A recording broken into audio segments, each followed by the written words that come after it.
Hello dear students, कैसे आप सब? आई होप सब अच्छे बढ़िया हैं।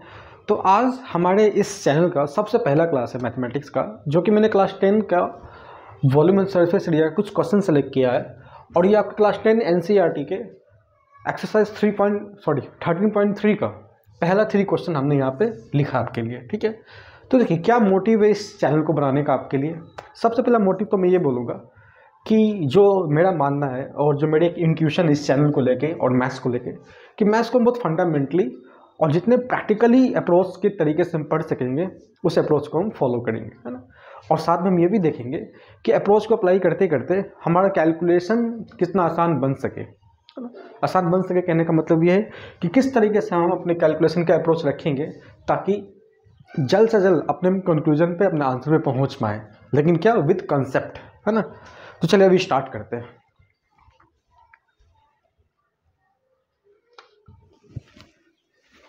तो देखेंगे मेरे साथ साथ, तो अपने पास पेन कॉपी और इस माइंडसेट के साथ स्टार्ट हो जाए कि हमें चीज़ों को एकदम प्रैक्टिकली समझना है। मैं मान के चल रहा हूँ इस चैनल पे वो बच्चे आएंगे जिनका मैथ्स बहुत वीक है, या जिनको मैथ्स प्रैक्टिकली कहीं ना कहीं समझ में नहीं आ रहा है कि हमारा मैथ्स क्या है, किस तरह से सॉल्व करना है। तो मैं ये नहीं मान रहा कि आपको बहुत अच्छे से आ रहा है तो आप यहाँ पे आओ।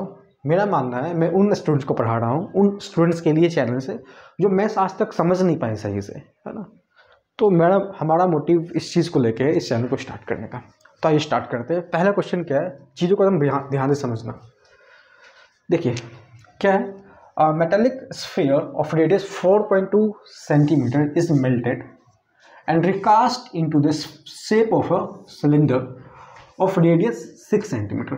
Find the height of the cylinder. आपको बोला गया है कि मेटालिक स्फीयर है। स्फीयर समझ रहे हैं, सर्कल स्फीयर में डिफरेंस होता है। जो हम फुटबॉल खेलते हैं वो एक स्फीयर का शेप का है ना। बट सर्कल क्या है, एक प्लेट ले लो, थाली ले लो, वो क्या है, सर्कल है। तो इस क्वेश्चन में कहा गया है एक मेटालिक स्फीयर है। ठीक है, तो सॉल्यूशन 1 नंबर के सॉल्यूशन चल रहे हैं। तो स्फीयर का हमें कुछ पहले इंफॉर्मेशन गिवन ये है कि स्फीयर का रेडियस गिवन है। तो मैं बोल सकता हूँ रेडियस ऑफ स्फीयर कितना गिवन है, 4.2 सेंटीमीटर। ठीक है, इस मेल्टेड, देखो अब स्फीयर को पिघलाया गया है। मेरे पास स्फीयर से कहते तो यहाँ कुछ है नहीं, बट मैं एक बात बोलता हूँ आपको कि जस्ट इमेजिन कि एक स्फीयर शेप का एक है ये प्रोडक्ट जो मेरे हाथ में, अगर मैं इसको पिघलाता हूँ तो मैं कहीं ना कहीं इसके सारे मटेरियल को पिघला कर कुछ नया बनाऊंगा। तो इस क्वेश्चन में कहा गया है कि इस मेल्टेड मतलब कि इसको पिघला कर एंड रिकास्ट मतलब एक नया शेप दिया गया, एक नया प्रोडक्ट बनाया गया है into the shape of a cylinder. अब मैं इस चीज़ को पिघला कर अगर सिलेंडर शेप देता हूँ, क्या हमने शेप दिया, सिलेंडर शेप दिया। तो आपने माना यहाँ पे कि एक स्फीयर है, क्या है, स्फीयर है जिसका कि सेंटर यहाँ पर है। इसको पिघलाकर, इसके सारे मटेरियल को पिघलाकर क्या बनाया गया है, सिलेंडर शेप का एक सिलेंडर शेप दिया गया है। ठीक है, जिसका कि रेडियस, अगर सिलेंडर की बात करो तो इसका रेडियस आर कितना गिवन है, 6 सेंटीमीटर। तो हमें बोला कि find the height of the cylinder. तो मैं फिर से बोल रहा हूँ, इस बात को समझना। मैं मान रहा हूँ कि जितने कमजोर स्टूडेंट्स हैं मैं उनको पढ़ा रहा हूँ, तो मैं हर एक चीज़ को बार बार तोड़ तोड़ के समझाऊंगा, बहुत ध्यान से समझना। ठीक, तो इस स्फीयर को पिघलाया तो इसके सारे मटेरियल को पिघला कर सिलेंडर बनाया गया है। मतलब जितने मटेरियल रहे होंगे उसी का सिलेंडर बना है। मतलब जितनी क्वांटिटी ऑफ मटेरियल यहाँ रहा होगा उतना ही क्वांटिटी ऑफ मटेरियल यहाँ रहा होगा। क्वांटिटी का मतलब क्या है, वॉल्यूम। क्या मतलब है, वॉल्यूम। क्यों मतलब है भाई, क्योंकि इसको पिघलाया गया है। तो इसको पिघलाने का मतलब क्या है कि भाई इसमें जितने भी मटेरियल है, इसकी जो भी मास है ना, जिस चीज़ से भी बना उस चीज़ को यूज़ किया गया है इस चीज़ को बनाने के लिए। डैट मीन्स कि इसका जो वॉल्यूम रहा होगा, वॉल्यूम ऑफ स्फीयर जो रहा होगा, मैं बोल सकता हूँ कि वो किसके इक्वल होगा, वॉल्यूम ऑफ सिलेंडर के इक्वल होगा। बिल्कुल सर, क्यों बोल सकते हैं, क्योंकि इसको पिघला कर ये बनाया जा रहा है, तो जितना वॉल्यूम इसका रहा होगा उतना ही वॉल्यूम इसका भी होगा। सिंपल सी बात है। हमें फाइंड करना है सिलेंडर का हाइट, तो बड़ा ही इजी बात होगी। अब तो इस फील्ड का जो वॉल्यूम होता है उसका फॉर्मूला क्या हमारे पास, 4/3 पाई आर क्यूब। वॉल्यूम सिलेंडर क्या होता है, पाई आर स्क्वायर एच। अब एक बात समझो, यहाँ पे आप समझ भी रहे हैं, ये पाई और पाई का जो वैल्यू कुछ गिवन नहीं है क्वेश्चन में, तो हम 22/7 लेते हैं। मैंने बोला कि हम इस पाई को काट सकते हैं, बिल्कुल काट सकते हैं। वैल्यू लिखने के बाद भी तो काटना ही है। तो यही मैं स्टार्टिंग में बोल रहा था, इस तरह से पढ़ेंगे कैलकुलेशन भी हमें जल्दी जल्दी सीखना और कंसेप्ट के साथ लेके। तो चलो पाई कट गया, तो what we have right now, मैं बोल सकता हूँ 4/3 यहाँ बचा, आर क्यूब। तो आर कितना था स्फीयर का, 4.2, तो 4.2 into 4.2 into 4.2 R square H. Cylinder का आर कितना है, 6 इंटू 6 हो जाएगा।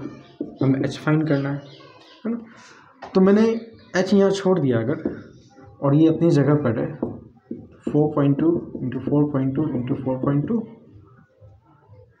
नीचे में क्या है 3 है, 6 कहाँ चले जाएगा, नीचे चले जाएगा, तो 6 इंटू 6 कर दिया। जितना डिवाइड हो सकता है, तो क्या क्या कर सकता है यहाँ पे। चलो, तो मैंने बोला चलो मैंने पॉइंट हटा दिया, यहाँ से पॉइंट हटाया तो 10 आ गया। इसको थोड़ा सा आगे कर देते हैं, स्पेस की ज़रूरत है, इंटू 10 कर दिया। तो एक बात देखो यहाँ पे जरा सा ध्यान से, क्या क्या कट सकता है। ये अब 42 रहेगा, क्योंकि मैंने इसके बदले पॉइंट्स यूज कर लिया। तो 6 7 जा कट गया, बिल्कुल सर। 3 से ही कट जाएगा, 3 1 जा 3, 4 जा 12, ठीक है। और क्या जा सकता है, 2 जा चला गया, 2 3 जा चला गया, फिर 3 से ही कट जाएगा, कितने टाइम्स में, 14 टाइम्स में। तो हमारे पास क्या बचा है, नीचे सिर्फ बच रहा है 10 10 10 यानी कि 1000, और इसका 7 यहाँ है, 14 यहाँ है, 14 यहाँ है। तो 14 इंटू 14 का मल्टीप्लाई कर दो, जो कि 196 होता है, और इसको मैंने 7 से मल्टीप्लाई कर दिया। 7 42 2। मुझे टेबल बोलने में हिंदी में बड़ा अच्छा लगता है, तो मैं हिंदी में बोलता हूँ, आप इंग्लिश में कर लेना।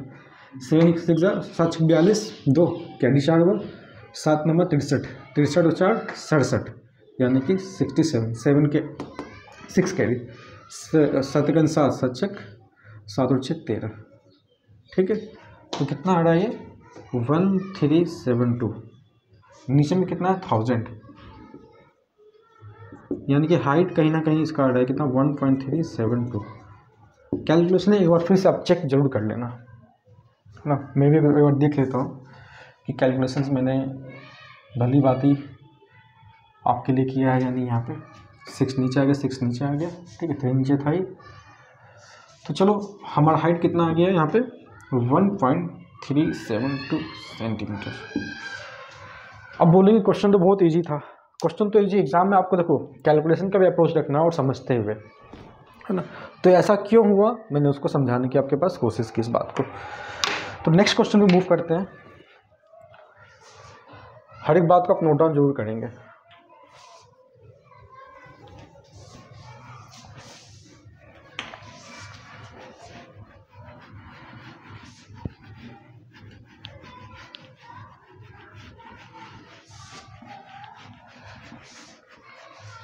चलो, क्या हमारा नेक्स्ट क्वेश्चन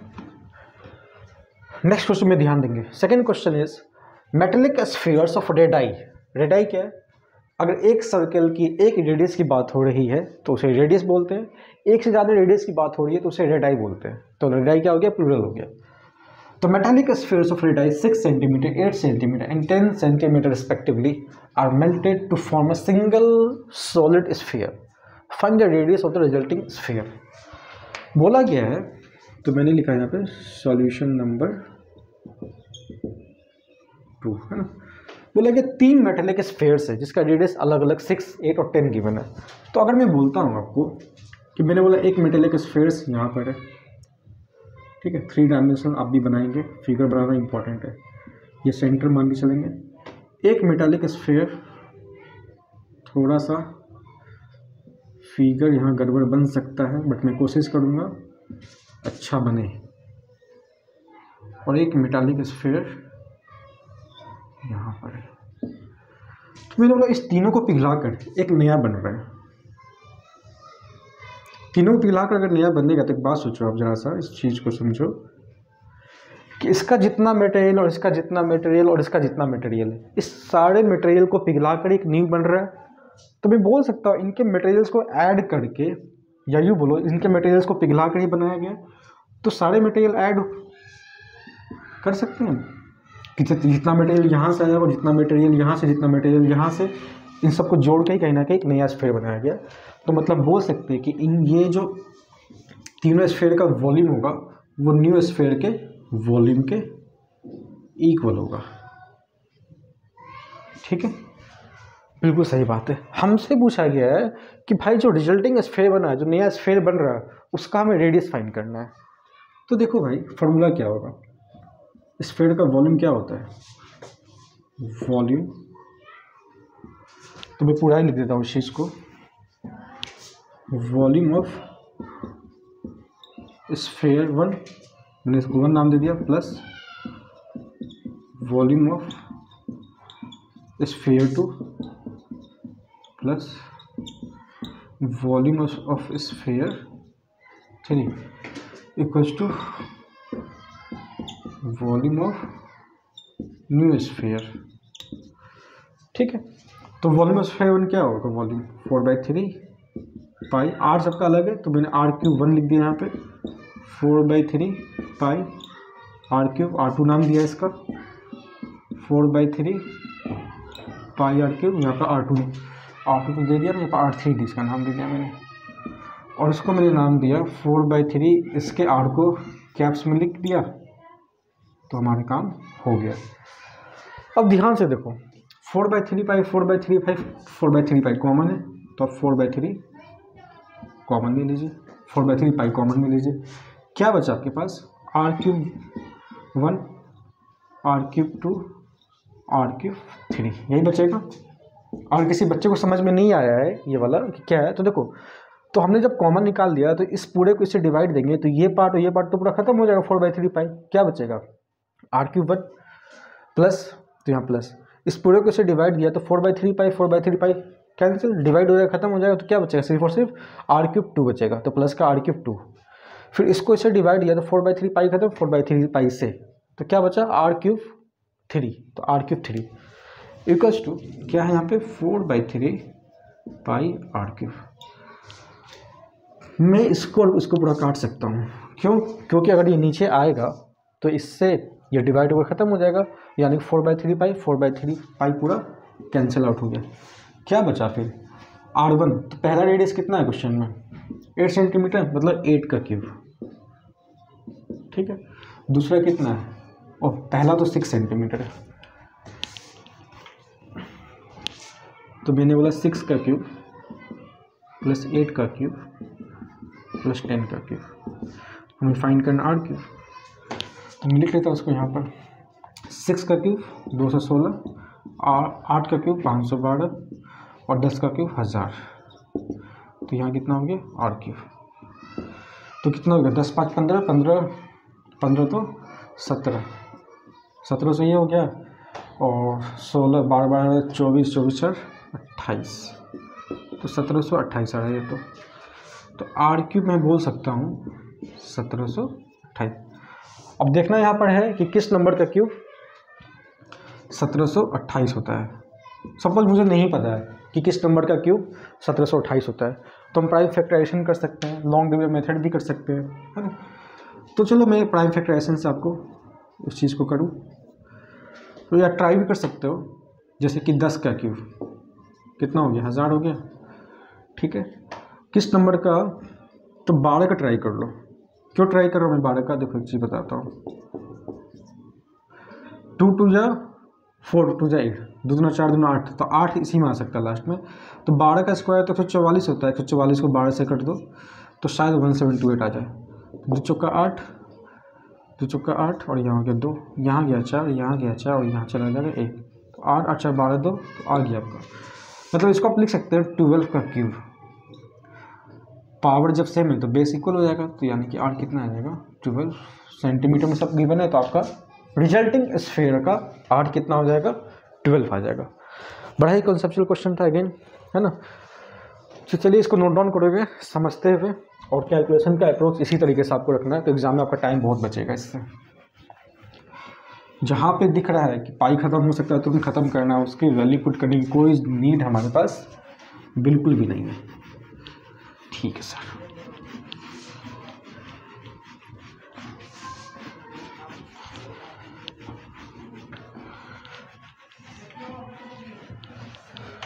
तो चलो नेक्स्ट क्वेश्चन पे चलते हैं। क्या है नेक्स्ट क्वेश्चन, पढ़िए आप सब मेरे साथ। 20 मीटर डीप वेल, कुआं। तो सॉल्यूशन नंबर पहले मैंने दिया यहाँ पे 3। A 20 meter deep well with diameter 7 meter is dug and the earth from the digging is evenly spread out to form a platform 22 meter by 14 meter. Find the height of the platform. क्या कहा गया है कि 20 metre का कुआं खोदा गया है। ठीक है, कुआं बना लेते हैं। तो मेरा तो ये कहना है भाई यहाँ पे कि जो कुआं है किस शेप का होगा, आपका सिलिंड्रिकल शेप का ही होगा, तो मैंने सिलिंड्रिकल शेप बना दिया है। कितने मीटर डीप है ये, कितना मीटर, तो 20 मीटर डीप मतलब गहरा, तो ये हाइट हो गया इसका कहीं ना कहीं। डायमीटर 7 मीटर है, तो रेडियस कितना हो जाएगा 7/2 है ना। डी इक्वल्स टू क्या होता है 2 × r, तो हमें डी पता है तो आर निकल जाएगा, तो आर क्या हो जाएगा d/2 हो जाएगा। अब जिस बच्चे को पता है ये सब बात उनके लिए तो आसान है, बट मैं तो मान के चल रहा हूँ कि कमज़ोर से कमज़ोर बच्चे जो इस प्लेटफॉर्म पे आएंगे वो चीज़ों को अच्छे से समझे, तो मैं हर एक चीज़ को डिस्कस करूँगा, है ना। डायमीटर का क्या होता है 2r, तो अगर रेडियस फाइंड करना है तो रेडियस क्या हो जाएगा d/2, तो मैंने लिखा रेडियस इक्वल्स टू d/2 यानी कि 7/2 मीटर हो गया। इस सिलिंड्रिकल शेप कुएं का रेडियस हमारे पास आ गया। And the earth from the digging, इसमें जो अर्थ निकलता है, इसमें से जो मिट्टी निकलता है, उससे क्या बनाया गया है, is evenly spread out to form a platform. Platform समतल एक जैसा पूरा लेवलिंग करके बनाया गया है। इवनली का मतलब ये होता है। तो अगर इसमें से मिट्टी निकाल के एक प्लेटफॉर्म बनाया गया है, तो प्लेटफॉर्म का शेप होता है क्यूबॉइडल, तो हम भी मान लेते हैं क्यूबॉइडल शेप का हमारे पास प्लेटफॉर्म बनके तैयार है ना, जिसका कि हमें लेंथ और ब्रेथ गिवन है। तो लेंथ 22 मीटर, ये जो ब्रेथ है वो 14 मीटर, हमें पता करना हाइट। फिर से अगेन वही कंसेप्ट, जितना मिट्टी निकाला गया इस कुएं से, तो मिट्टी जितना निकाला गया उसका तो कुछ वॉल्यूम होगा, कुछ अमाउंट होगा, कुछ क्वांटिटी होगा, उससे ही ये बनाया गया है। तो जितना वॉल्यूम इसका होगा उतना ही वॉल्यूम इसका भी होगा। तो हम बोल सकते हैं यहाँ पे क्या बोल सकते हैं, volume of cylindrical well equals to volume of cuboidal platform. Formula क्या होता है इसका, πr²h, इसका होता है L × b × h। अब देखो यहाँ पे पाई, यहाँ पे पाई, यहाँ पर तो पाई, यहाँ पे तो पाई नहीं है, तो पाई पाई कटेगा कहाँ से फिर ये वाला पाई, तो वैल्यू यूज कर लेंगे। कुछ गिवन नहीं है, 22/7 यूज करना। इसका रेडियस कितना गिवन था हमें 7/2, तो मैंने बोला 7/2 × 7/2। हाइट है 20 मीटर, तो 20 लिख दिया। हमें L भी पता है, H तो फाइंड ही करना है, तो 14 × 22 × h।